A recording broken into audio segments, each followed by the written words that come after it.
Welcome to the channel, my high-speed obsessed friend. Today's news is going to make your hair stand on end, because what just happened in Formula 1 could quietly reshape the entire 2026 grid, and almost nobody is talking about it yet. At Silverstone, under gray skies, and with maximum secrecy, Cadillac's very first Formula 1 car finally touched the asphalt. No flashy livery, no big launch event, just raw black carbon, and a message loud enough to shake the paddock. This wasn't just a filming day. This was the end of a long wait, and the beginning of something that could truly shake up the future of Formula 1. Let me take you inside what Cadillac has just revealed, and why this story connects directly to Max Verstappen's future in Formula 1. Because yes, these two stories are far more connected than you might imagine. In Formula 1, there are moments that divide a team's history into before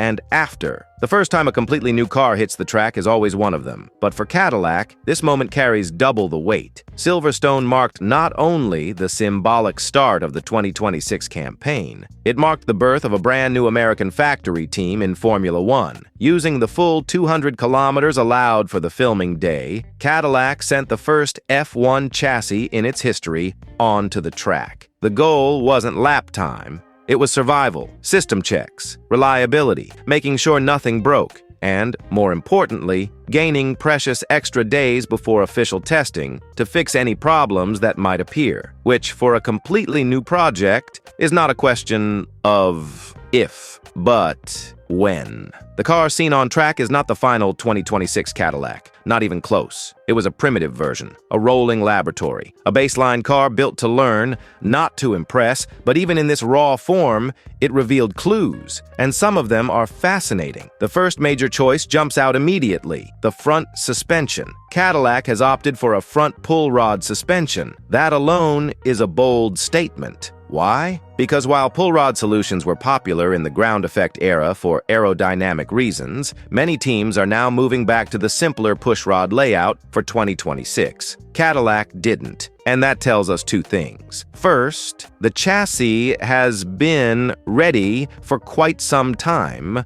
None of this was rushed. Second, Cadillac is betting heavily on aerodynamic control around the front wheels. In the previous technical cycle, engineers loved the pull rod because it helped manage airflow coming off the front wing and the turbulence generated by the tires. That allowed cleaner airflow toward the center and rear of the car. James Key explained this perfectly in 2024. Managing the front tire wake is one of the most complex challenges in F1, and suspension geometry plays a much bigger role than fans realize. But here comes the twist. That was the old regulation set. The 2026 cars are completely different. And that's exactly why many teams are now going in the opposite direction. Cadillac didn't blink.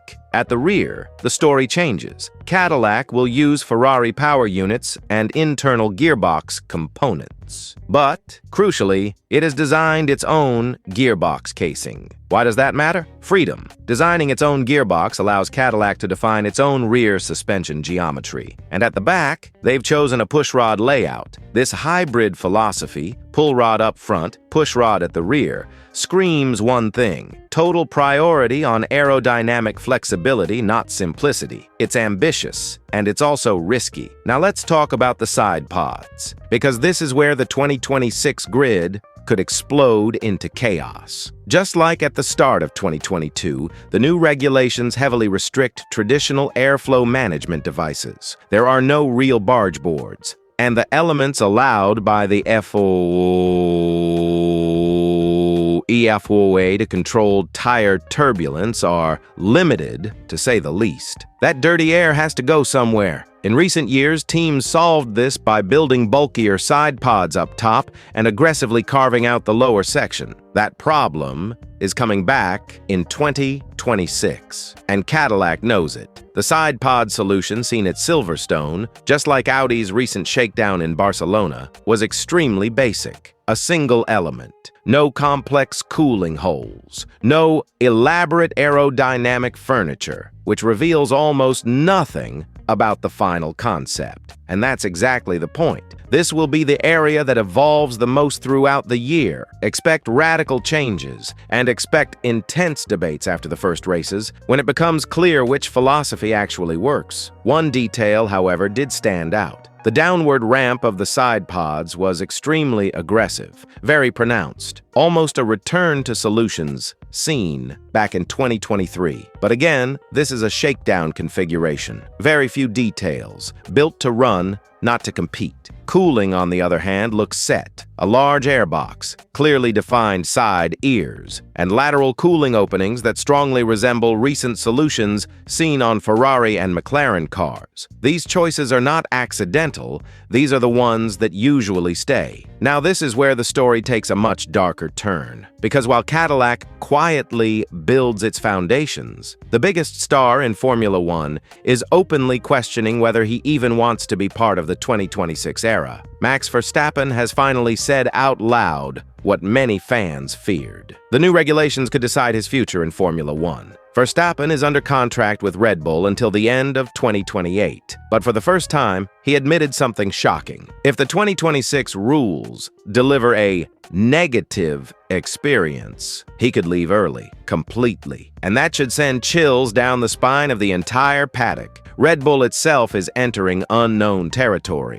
2026 marks the team's first ever in-house power unit project. And team boss Laurent Mekies has already warned that the beginning could be painful. Suffering is expected. Verstappen knows it, and yet publicly he seems calm. Too calm. A crucial year? Yes, actually, Max admitted. But of everyone around me, I'm probably the most relaxed. That sounds confident. But then came the real bombshell. Is there a chance he quits before 2029 if he doesn't like the rules? Yes, Verstappen replied. That would have to go very wrong. That's not a threat, it's a warning. Max also made it clear that he has no intention of racing into his late 30s or 40s, like Alonso or Hamilton. In 2026, he turns 29. This is a crossroads year, and his decision doesn't involve Formula One alone. GT racing, his own GT3 team, endurance projects, life outside the F1 bubble. All of it matters, and this is where Cadillac enters the conversation. 2026 isn't just a new regulation set, it's a reset. New manufacturers, new power units, new aerodynamic philosophies.